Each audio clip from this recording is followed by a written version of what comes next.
Caesarean డెలివరీతో పుట్టిన పిల్లలు బలహీనంగా ఉంటారా? ఇది ఎంతవరకు నిజం? డెలివరీ అయిన వాళ్ళ దగ్గరికెళ్ళి చుట్టాలు అందరూ "అమ్మ నీ డెలివరీ ఎలా అయింది?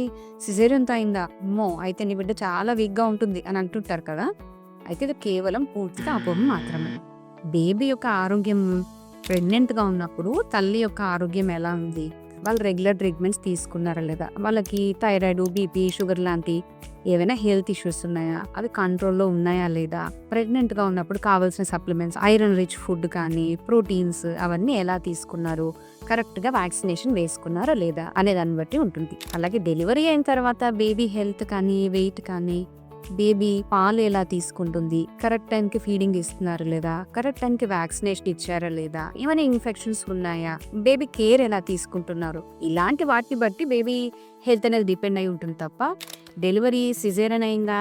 నార్మల్ డెలివరీ అయిందా? అనే దాన్ని బట్టి కాబట్టి ఎలాంటి రకమైన డెలివరీ అయింది అనే ప్రశ్న అడగడం బదులుగా బేబీ ఆరోగ్యం ఎలా ఉంది? బేబీని ఎలా కేర్ చేసుకోవాలి అనే సజెషన్స్ ఇస్తే బావుంటుంది.